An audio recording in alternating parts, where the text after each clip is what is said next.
Bonjour et bienvenue dans cette vidéo où on va parler un petit peu du dilemme que l'on a parfois à choisir entre la raison et les sentiments. Souvent, il y en a un qui l'emporte sur l'autre. Il y a des gens qui me disent « moi, je suis trop raisonnable, j'aimerais pouvoir penser un peu plus à moi, pouvoir me lâcher et puis écouter mon cœur. » Ok. D'autres personnes, c'est l'inverse, ils disent « j'arrive pas à être raisonnable, je suis impulsif, je fais des choix de manière compulsive parce que ça me fait plaisir et parfois je regrette, j'aurais dû être plus raisonnable. » Là, ce qu'on va faire, c'est un petit tirage un petit peu entre la raison et les sentiments. J'ai pris deux tarots. En ce moment, je travaille pas mal avec un tarot très classique, du tarot de Marseille et puis le Vox Arcana, que j'aime bien. Et puis, on fera un petit peu, on viendra... regarder un petit peu ce que les oracles ont nous raconté là-dessus. Mais pour commencer, je vais tirer 4 cartes. Ok, en ce qui concerne la raison, quelles sont les bonnes raisons, justement, de faire confiance et d'écouter sa raison. Mais aussi, quels sont les défis par rapport à ça et quels peuvent être les résultats positifs ou négatif en ce qui concerne la raison. Et je vais poser 4 cartes en ce qui concerne la raison. Voilà. J'espère que vous les voyez toutes bien. Voilà, je vais le descendre un peu comme ça. Et puis, je vais faire la même chose en ce qui concerne les sentiments. Qu'est-ce que les sentiments ont à nous dire? Quels sont... C'est un peu un battle, là. Hein. C'est un battle raison contre sentiment. Non, ce que je pense, c'est que on arrive à prendre de véritables décisions quand effectivement la raison arrive à écouter les sentiments et que les sentiments arrivent à écouter la raison et que tout ça trouve une solution, une troisième voie. Donc, on va regarder. Là, ça va être la première. En quoi c'est bien d'écouter les sentiments? En quoi ça pose problème? En quoi c'est un défi, un obstacle? Est-ce qu'il peut être... qu'est-ce qui peut être compliqué? Qu'est-ce qui peut être mauvais à écouter ces sentiments? Qu'est-ce que je peux faire pour remédier à tout ça? Et enfin, quel est le résultat final de tout ça? Et on va voir un petit peu après, je ferai un tirage de peut-être quel est le compromis. Alors, on va commencer par la raison. Ok, la raison, le pape. Ok, en atout, le pape, c'est pas mal. C'est-à-dire que le pape, lui, c'est quand même une figure extrêmement de bon conseil, d'accord, justement. C'est celui qui enseigne, c'est celui qui transmet, c'est celui qui a la possibilité de faire le pont. On dit souvent que le pape, il fait le pont entre nous et le projet. Donc, effectivement, pour moi, là, le pape, la raison, permet effectivement peut-être de se projeter dans quelque chose de durable, de solide, quelque chose qui dure. Donc ça, quand on écoute ça, notre raison, là, ce qu'on vous dit, c'est « ouais, ok, c'est bien » parce qu'effectivement, derrière, il y a quand même un personnage super structuré, de bons conseils, qui est vraiment relié en plus de manière spirituelle. Et ça, c'est bien, qui est vraiment relié et qui construit les choses dans la durée, pour la durée. Donc, le côté raisonnable a cet avantage-là. Le défi, qu'est-ce que l'on n'aime pas? Ok, le valet de coupe. Le défi, ce serait justement de ne pas écouter suffisamment son cœur, là.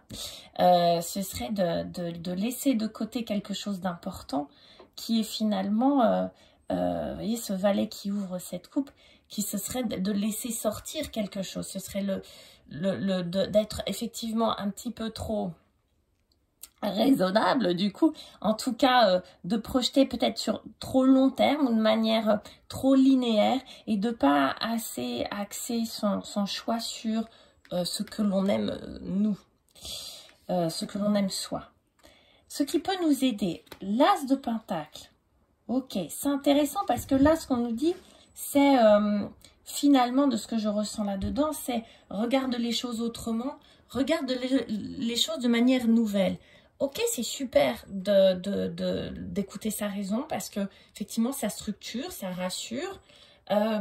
Mais pour pouvoir lier, on va dire, pour pouvoir aussi intégrer ce valet de coupe. N'oublie pas de faire quelque chose de nouveau. C'est-à-dire ne pas s'appuyer sur des schémas antérieurs, ne pas s'appuyer forcément, de prendre l'expérience de ce que l'on a fait autrefois, mais pour en faire quelque chose de nouveau. Hein, écouter sa raison, c'est pas forcément répliquer des anciens schémas ou des habitudes. Parce qu'effectivement, c'est rassurant d'écouter, de refaire toujours la même chose, de rentrer dans une routine. Là, on vous dit, ouais, mais en cassant la routine, d'accord, en imaginant quelque chose de nouveau, en prenant un nouveau départ, de faire quelque chose peut-être que l'on n'a jamais fait. En tout cas, de l'envisager comme ça. Pour qu'elle... Ouais, j'aime bien la roue de fortune, là, en résultante. C'est-à-dire que, bien sûr, regardez ces deux cercles-là. Si grâce à l'expérience du passé, j'arrive à faire quelque chose de nouveau, ce qui va me permettre d'être créative, d'écouter aussi une partie de ce que je ressens, là, je vais influencer le destin. Là, je vais être créateur de mon destin. Il va peut-être même m'arriver des choses meilleures que ce que j'avais prévu. Plus utiles, des choses nouvelles, des choses auxquelles je ne m'attends absolument pas. Donc, c'est pas mal, là, les amis. Quand on écoute sa raison et qu'en même temps, on se sert d'elle comme d'un apprentissage, comme pour apprendre quelque chose, pour faire quelque chose de nouveau, on a quand même la chance, la roue de fortune qui est à notre portée, c'est-à-dire d'avoir quelque chose de vraiment différent, de créer vraiment, là j'ai vraiment l'impression entre le pont et la roue de fortune qu'on est à même là, grâce à ça, de créer son destin, de créer quelque chose, d'être vraiment créateur de ce qui nous arrive. On va regarder un petit peu ce que les sentiments ont à nous dire, d'accord? Pour ceux qui par exemple, n'écoutent pas assez leurs sentiments, pour ceux qui l'écoutent trop, on va voir un petit peu ce que ça a à nous raconter, comment il faut l'aborder cette question-là. Alors, on a tout. Ah, c'est inversé, mais j'aime pas les prendre à l'envers. On a le 3 de bâton. Ok. C'est intéressant parce que le 3 de bâton, on a tout, c'est ne regarde pas derrière toi, avance. Là, c'est vraiment, je tourne le dos au passé. On est dans le feu, on est dans l'action, donc on est dans l'impulsivité, hein, on est sur un 3, donc on est vraiment dans l'action. Et cette action-là, ça va être, tourne le dos au passé. Vois devant, vois l'avenir, regarde. En plus, c'est beau, là. C'est beau, ça nous invite au rêve, hein, quand même. Hein. Ça nous invite pas mal à rêver, à voir, qu'est-ce que tu veux? Qu'est-ce que tu veux de nouveau? C'est très chouette, là. Écoutez ses sentiments et ne pas se retourner sur le passé. En défi, en obstacle, le pendu. Ok. Ce serait, là, c'est drôle. Là, le pendu, il y a plusieurs façons de le lire. Ça pourrait être, n'oublie pas de regarder le monde inversé. Prends une photographie de ta vie, de ce que tu veux, et inverse-la. Et regarde ce que ça donne. C'est vraiment, ça nous invite à s'arrêter et à voir différemment, à voir les choses de manière nouvelle. Regardez cet homme qui n'a pas l'air mal plus que ça, hein, mais qui regarde le ciel, qui regarde le monde à l'envers, en fait, qui regarde le monde d'une autre façon. Le pendu nous invite à ça. Donc ce serait, dans un sens plus négatif, ce serait te prends pas la tête en gros, mais regarde juste les choses différemment. Laisse de côté un petit peu le mental ou l'inaction, le côté... Là, on vous dit passe à l'action, et là, en face, on a un pendu qui ne peut pas justement passer à l'action. Donc, dans les sentiments, ouais, ce serait de passer à l'action, mais pas n'importe comment, en regardant les choses sous un autre angle, tout simplement. Là, c'est à l'envers, mais juste ce que le pendu nous invite, c'est de regarder les choses de manière différente, sous un autre angle. Peut-être prendre l'angle de vue d'une autre personne, d'un conseil, d'une autre énergie, de quelqu'un d'autre, vous voyez, peut-être se mettre à la place de, hein, dans ces choix-là. Ok, j'écoute mes sentiments, j'écoute ce que j'ai vraiment envie de faire, mais j'oublie pas de prendre la température un petit peu tout autour de moi, sans pour autant demander des avis, mais en me mettant à la place d'eux. Ok, c'est pas mal, c'est intéressant. Ce qui va nous aider, alors ils sont à l'envers, mais je les lis pas comme ça. Hein. Le 5 de coupe, ok, bah de se battre. Le 5 d'épée, pardon, le de se battre. Ok, alors le 5 d'épée est quand même... ouais, rentre en guerre, c'est une guerre mentale. Souvent on dit que c'est un peu une guerre un peu stérile. Moi là, comme je la vois, c'est se battre pour ce que l'on aime, là clairement. Mais pas se battre, j'ai l'impression aussi de se battre sur un autre niveau, c'est-à-dire de défendre de manière argumentée ce que l'on a choisi, ce que l'on veut réellement faire. Mais bon, effectivement, le 5 d'épée, il peut s'emballer un peu et rentrer dans des petites guéguerres un petit peu nocives, un petit peu délétères pour lui et pour les autres. Donc là, ce serait un peu de faire quand même appel à l'huile, là, parce que j'ai l'impression qu'effectivement, dans cette passion, de ce choix sentimental, on va dire, en tout cas émotionnel, qui nous touche particulièrement, bah forcément, on a des choses un petit peu plus vives qui comme elles nous touchent notre ego aussi. Donc là, on aurait de défendre effectivement notre choix, mais attention, de pas le prendre de manière de pas rentrer dans un petit combat stérile d'ego. Ok. En résultante, l'on a le magicien magnifique. Là aussi, on est sur une carte de création. Là aussi, on est sur une énergie, une grande énergie créatrice. Le magicien, il peut tout faire. C'est-à-dire qu'il a la maîtrise des 4 éléments, l'air, la terre, l'eau et le feu. Et avec ça, il crée ce qu'il veut. C'est aussi un nouveau départ. Quelque part, on a, suivant n'importe quel choix, c'est-à-dire que ce soit le choix de la raison ou le choix des sentiments, on voit bien qu'à la fin, on devient créateur de ce que l'on fait si on apprend à le faire de manière nouvelle et structurée. Voyez, bien sûr, je comprends ce 5 d'épée qui a besoin de défendre son choix sentiment, car effectivement, c'est peut-être plus accepté et mieux intégré par le monde de faire des choix par raison. En tout cas, j'ai l'impression que c'est plus populaire, mais c'est pas forcément ce qu'il y a de mieux pour soi. Et là, de défendre une passion, quelque chose que l'on aime vraiment, parfois, ouais, il faut rentrer dans le tas.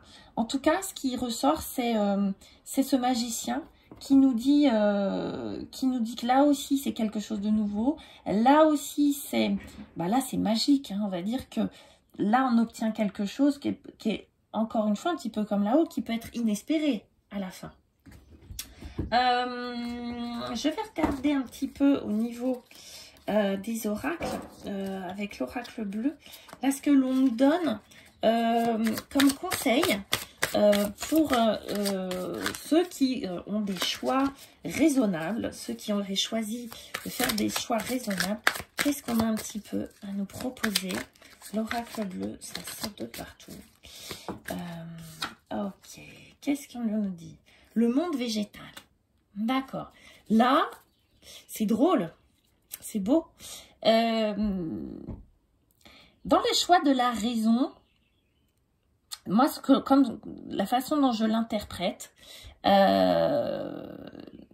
de pas... Là, on parlait de création, de faire les choses de manière nouvelle, d'apprendre du passé. Là, j'ai vraiment comme une initiation. J'ai vraiment l'impression que le choix par raison n'est valable que si on est vraiment dans une initiation, dans une vision des choses de manière initiatique. Le cadeau, ok. Le cadeau, et je vais en tirer une troisième. C'est beau, hein? Non, j'en veux qu'une.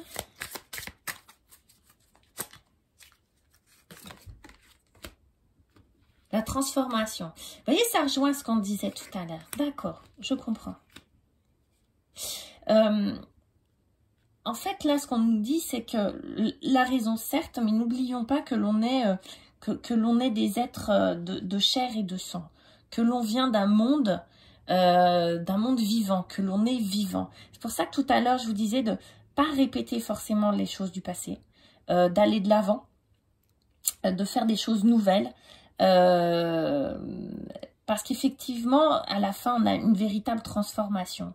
Faire des choix en conscience, de manière raisonnable, certes, mais sans oublier d'influer à l'intérieur de ces choix-là une notion de nouveauté, de créativité, de création. C'est-à-dire de se servir de ce qui nous est, de ce que l'on sait, d'accord, de ce que l'on nous donne, de nos qualités, de nos ressources, de nos capacités, mais pour faire quelque chose de nouveau. Pour la transformation, c'est beau. Allez, trois cartes pour le choix des sentiments. Si l'on fait des choix par passion. Alors, ok, la terre, ok, très bien. La femme, ok, c'est beau. La convoitise, oh, ok, mais c'est bien. C'est-à-dire que là, ce qu'on veut nous dire comme conseil, là on avait le monde végétal, c'est drôle, là c'est la terre, c'est ancre-toi. Là on nous parle d'ancrage, ok, on nous parle de choix de passion, mais on va nous parler d'ancrage. Fais des choix par passion, à la condition que tu sois ancré. N'oublie pas de t'ancrer. Et après seulement tu peux faire confiance à ta féminité. Là pour moi la femme, comme ça je l'interprète comme la féminité, à ton intuition. Ok, homme ou femme, hein, peu importe. Mais ancre-toi, fais confiance à ton intuition. La convoitise de cette manière-là, je la vois plutôt comme quelque chose de passionné. Je la vois, vous voyez, moi je la vois, regardez, je la vois plutôt comme quelque chose qui peut effectivement susciter des jalousies, susciter... Parce qu'on n'est peut-être pas dans un monde et dans une civilisation là, c'est pas très... On dit pas aux gens allez au bout de vos passions. Si, on va le dire pour faire bien, mais en gros, en pratique, pas forcément. On va dire, voilà, mais t'es fou. Là, en ce moment, les gens qui m'appellent me disent, ouais, je voudrais monter un restaurant, on me dit que je suis dingue. Non, pourquoi? Si c'est vraiment ce que tu as envie de faire, non, c'est pas fou. Mais voyez, qu'on soit obligé de défendre... Et qu'effectivement, la réussite de ce côté-là, un peu de l'extrême, parce qu'on ne l'a pas fait de manière raisonnable, parce qu'on a pris des risques aussi là-dedans, suscite un petit peu effectivement la convoitise. Mais ça reste très, très positif. Voilà, très cher. Donc, j'espère que vous y verrez peut-être plus clair entre raison et sentiment. En tout cas, moi, j'ai pris beaucoup de plaisir à faire cette vidéo. N'hésitez pas à liker, à partager. Je vous embrasse. Je vous dis à bientôt et prenez soin de vous.